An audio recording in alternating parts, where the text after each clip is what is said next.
Voos que desapareceram sem deixar rastros.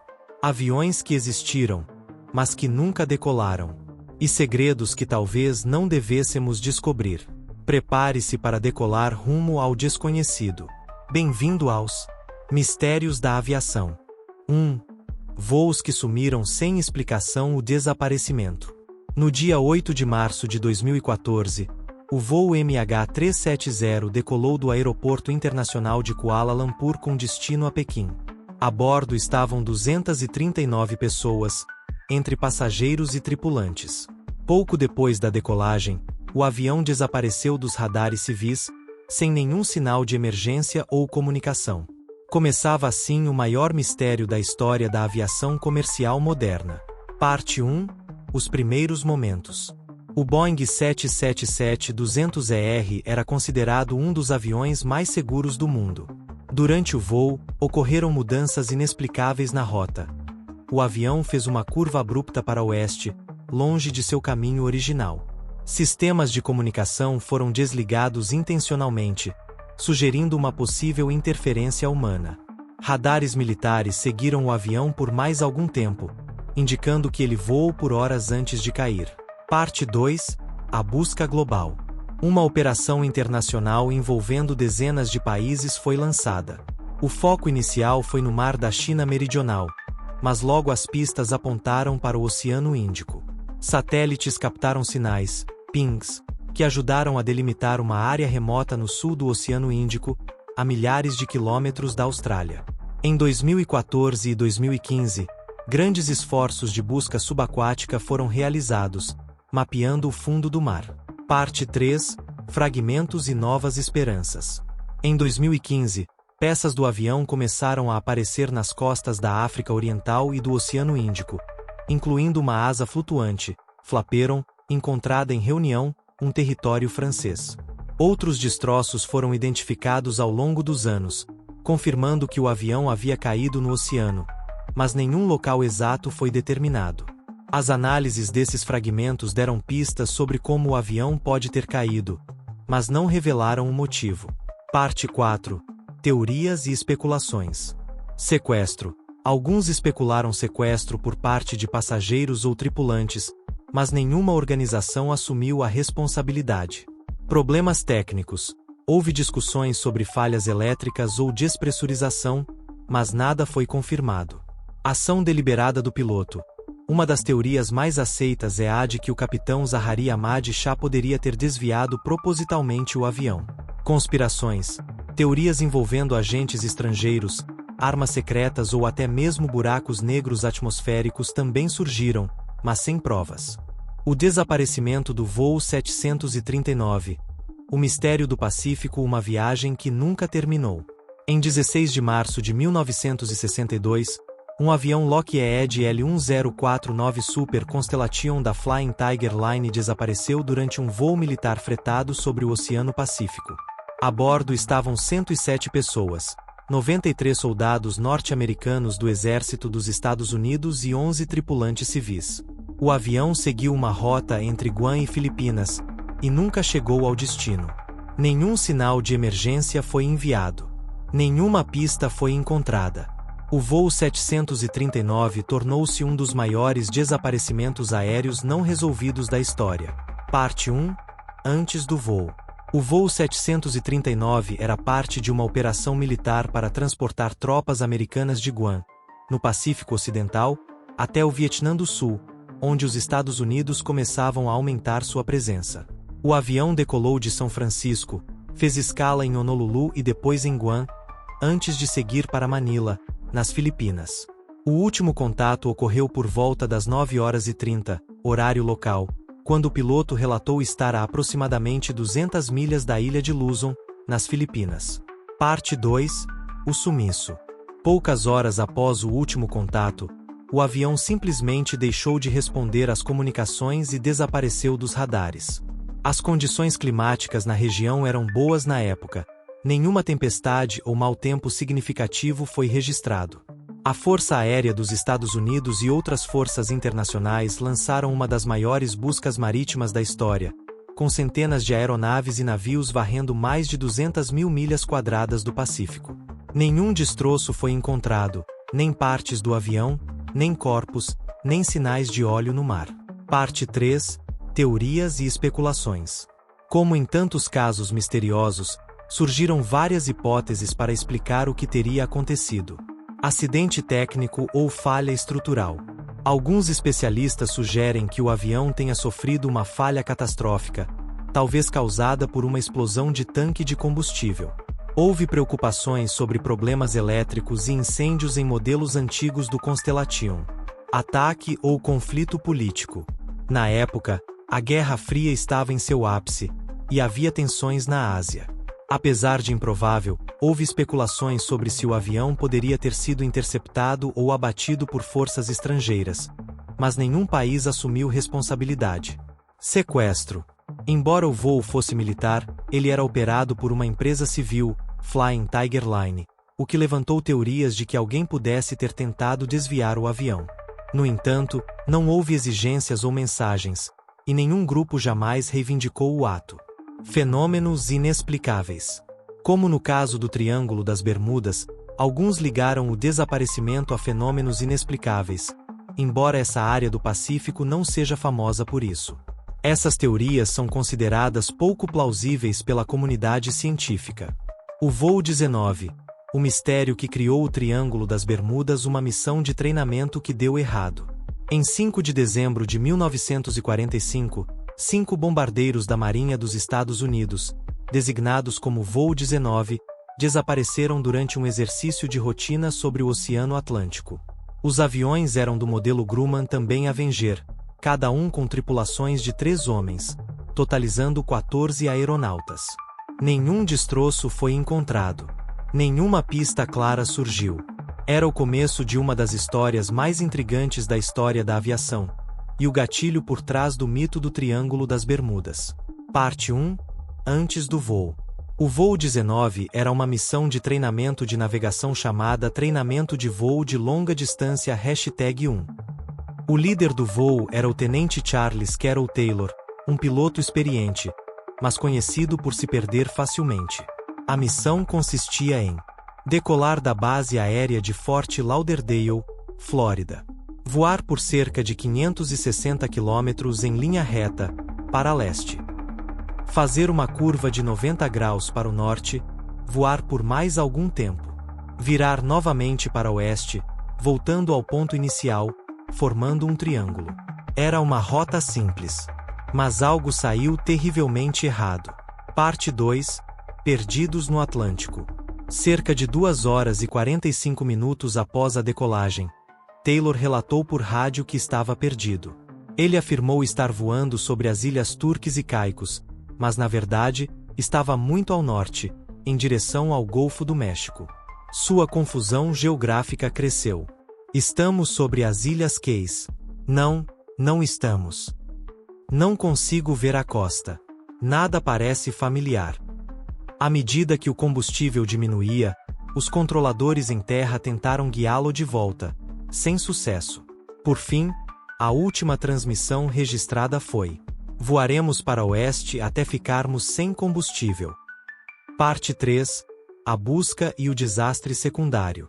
Com o desaparecimento do voo 19, uma aeronave de resgate, um Martin PBM Mariner com 13 tripulantes, foi enviada para localizar os aviões perdidos. Essa aeronave também desapareceu sem deixar vestígios. Nenhuma parte dos aviões foi encontrada, mesmo com uma intensa operação de busca envolvendo dezenas de aeronaves e navios. Nenhum corpo, nenhum sinal de óleo, nenhum destroço flutuante, nada. Parte 4. Teorias e especulações. O caso do voo 19 tornou-se o centro de inúmeras teorias, especialmente depois que o jornalista Vincent Gaddis cunhou o termo Triângulo das Bermudas em 1964, incluindo o caso em seu livro Invisible Horizons. Erro humano. Muitos investigadores apontam que o tenente Taylor pode ter cometido erros de navegação sob estresse. Ele já havia se perdido anteriormente em outras missões. Alguns colegas acreditavam que ele tenha insistido em seguir uma direção errada, ignorando orientações de outros pilotos mais novos. Condições meteorológicas. Durante o voo, condições climáticas pioraram. ventos fortes, baixa visibilidade e aumento da turbulência. Isso pode ter contribuído para a desorientação e dificuldade na navegação. Fenômenos paranormais. Com o tempo, surgiram teorias ligadas a extraterrestres, forças magnéticas anômalas, temporalidades e até civilizações submersas como Atlântida. Embora essas ideias sejam populares, não há evidências científicas que as respaldem. Teorias conspiratórias. Algumas pessoas sugeriram que os Estados Unidos estariam encobrindo informações sobre tecnologia secreta ou incidentes nucleares na região. Outras ligaram o caso a experimentos com o Projeto Filadélfia, uma teoria infundada sobre invisibilidade militar. 2 protótipos que sumiram, falharam ou foram cancelados. O Avrocar, o protótipo que queria voar como um disco voador. Introdução: um sonho futurista. Em meados do século XX, os Estados Unidos e seus aliados buscavam novas tecnologias revolucionárias para a guerra aérea. Com a corrida armamentista da Guerra Fria, surgiram ideias ousadas, entre elas, a de criar uma aeronave capaz de voar em qualquer direção, em alta velocidade, sem as limitações de asas ou hélices tradicionais. Assim nasceu o Avro Canadá VZ-9 Avrocar, um projeto experimental canadense apoiado pelo exército americano. Mas o que parecia saído de um filme de ficção científica acabou se tornando um fracasso técnico, envolto em mistério e especulação. Parte 1. O projeto nasce com ambição. Desenvolvido pela empresa Avro Canadá, o Avrocar era parte de um programa mais amplo chamado Project 1794, financiado pela Força Aérea dos Estados Unidos. Seu objetivo principal era criar um veículo de combate VTOL, Vertical Take-Off and Landing, ou seja, capaz de decolar e pousar verticalmente, como um helicóptero, mas voar rápido como um jato. Inspirado nos estudos do engenheiro alemão Paul Moller, o Avrocar tinha forma de disco, lembrando muitos discos voadores descritos em relatos de OVNIs. O conceito era simples na teoria: usar 2 grandes turbinas centrais para mover um rotor gigante. Criar um fluxo de ar controlado por dutos laterais para gerar sustentação e propulsão. Permitir voo silencioso, ágil e capaz de atingir altitudes elevadas. Parte 2. Problemas desde o início. Embora o design fosse visualmente impressionante, o Avrocar nunca cumpriu suas promessas. Durante os testes, ele mal conseguia subir mais de 1 metro do chão. Era instável, balançava violentamente e perdia controle facilmente. Tinha baixa eficiência aerodinâmica e não podia voar rápido nem longe. Os testes revelaram sérios problemas. O fluxo de ar criava turbulências imprevisíveis. O sistema de controle era pouco responsivo.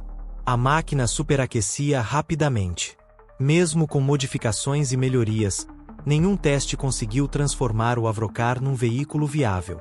Parte 3. Cancelamento e silêncio. Em 1961, após anos de investimento e frustrações, o Departamento de Defesa dos Estados Unidos decidiu cancelar oficialmente o projeto. Os 2 protótipos restantes foram enviados para museus. Um está no United States Army Transportation Museum, em Fort Eustis, Virgínia. O outro está no National Air and Space Museum, em Maryland, mas ainda não foi exposto ao público. Apesar do fim oficial, rumores persistem até hoje. Alguns afirmam que o Avrocar teria evoluído secretamente em programas militares sigilosos. Outros dizem que ele teria sido levado para estudos em bases como Área 51. O Super Goop e o Preguiçoso Voador. As aeronaves que desafiaram o design. Introdução: quando a aviação resolve voar fora do normal. Nem toda aeronave é feita para ser aerodinâmica ou elegante. Alguns aviões foram construídos com formas tão estranhas que pareciam saídos de filmes de ficção científica. Entre eles, 2 se destacam. O Super Goop, um avião cargueiro com uma barriga gigantesca, usado para transportar peças de foguetes da NASA. E o Preguiçoso Voador, Flying Pancake, um caça experimental com formato achatado como uma panqueca, que quase não parecia capaz de voar. 2 protótipos improváveis que provaram que, às vezes, o mais importante não é o visual, é o que está por dentro. Parte 1. O Super Goop. O avião com barriga de carga. Decolagem de avião, origens inusitadas. O Super Guppy foi desenvolvido pela empresa americana Aeros Pacelines nos anos 1960. Sua origem remonta ao lendário Boeing Stratocruiser, um avião comercial dos anos 1950. Mas o que realmente chamava atenção era sua fuselagem avantajada. Enorme, alongada e redonda, permitindo o transporte de cargas muito maiores que os aviões convencionais. Foguete Missão Espacial. Foi especialmente útil durante o programa Apollo, quando a NASA precisava transportar componentes enormes de foguetes entre instalações.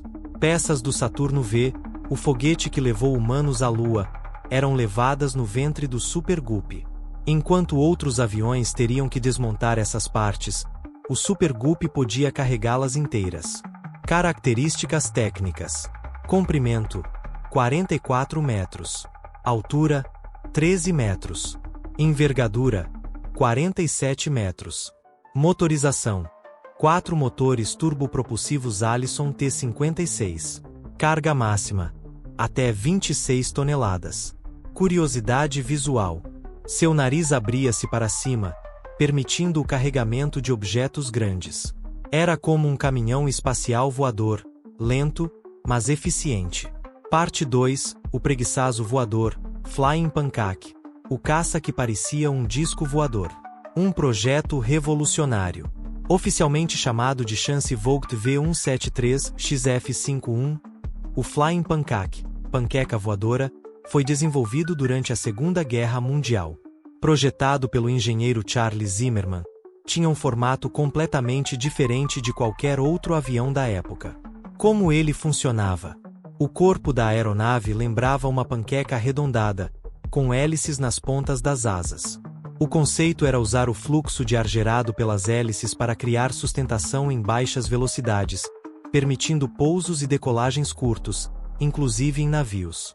O piloto ficava sentado no meio do disco. Testes e resultados. Em 1942, o protótipo V173 realizou seu primeiro voo. Surpreendentemente, ele voou bem, apesar de seu aspecto bizarro. Chegou a realizar mais de 200 testes de voo. Mostrou boa estabilidade e capacidade de voar em baixa velocidade sem entrar em parafuso. Cancelamento. Apesar do sucesso inicial, o projeto foi cancelado após o fim da guerra. Os jatos já estavam dominando o céu, e o conceito de motorização a hélice estava sendo deixado de lado. O modelo subsequente, o XF51, chegou a ser construído, mas nunca voou. Foi destruído após o cancelamento do programa. Northrop XB-35 e YB-49, asas voadoras da Guerra Fria. Os aviões XB-35 e YB-49 foram experimentais desenvolvidos pela Northrop nos anos 1940.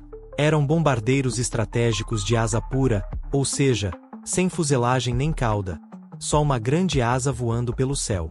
Decolagem de avião XB-35, 1946. Propulsão: 4 motores a pistão com hélices contrarrotativas. Objetivo: ser um bombardeiro de longo alcance e alta eficiência aerodinâmica. Apesar do design inovador, teve problemas técnicos e atrasos. YB-49, 1947. Versão a jato do XB-35. Equipado com 6 motores a jato. Mais rápido, mas ainda instável e difícil de controlar. Um dos protótipos caiu em 1948, matando toda a tripulação, incluindo o próprio filho de Jack Northrop. Cancelamento. O projeto foi cancelado por dificuldades técnicas. Avanço de outros bombardeiros, como o B-52. Dúvidas sobre aplicação militar prática. Legado.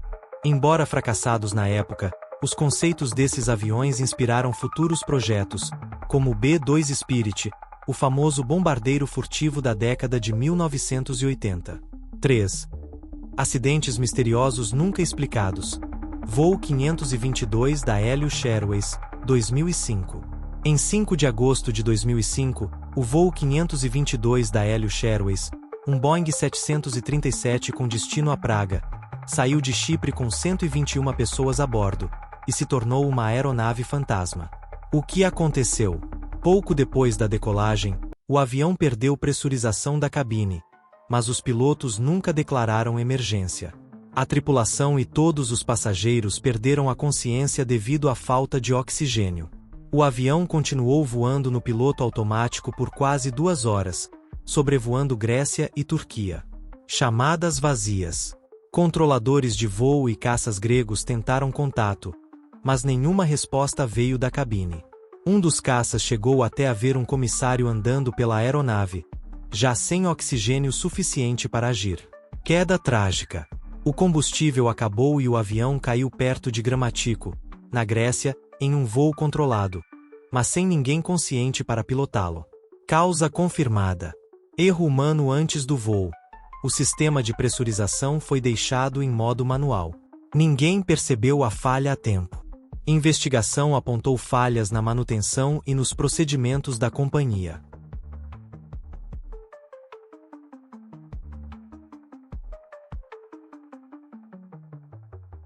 Voo 191 da American Airlines, 1979, um erro que custou 273 vidas. Data: 25 de maio de 1979. Local: Aeroporto Internacional O'Hare, Chicago. Aeronave: McDonnell Douglas DC-10. Fatalidades: 273 pessoas, todas a bordo mais 2 no solo. O que aconteceu? Durante a decolagem, o motor esquerdo se soltou subitamente da asa, arrancando parte da estrutura. O avião perdeu sustentação e controle, virou-se violentamente e caiu em chamas em um campo próximo ao aeroporto. Causa imediata. O motor havia sido removido anteriormente para manutenção. A American Airlines usou um método inadequado para reinstalá-lo, danificando componentes críticos do sistema hidráulico e da asa. Lições aprendidas. O acidente levou à suspensão imediata mundial do DC-10, com revisões profundas em todo o modelo. Revelou falhas tanto na manutenção quanto no projeto da aeronave, especialmente nas tubulações próximas ao motor. Até hoje, o caso é usado como exemplo clássico em treinamentos de segurança aérea e investigação de acidentes.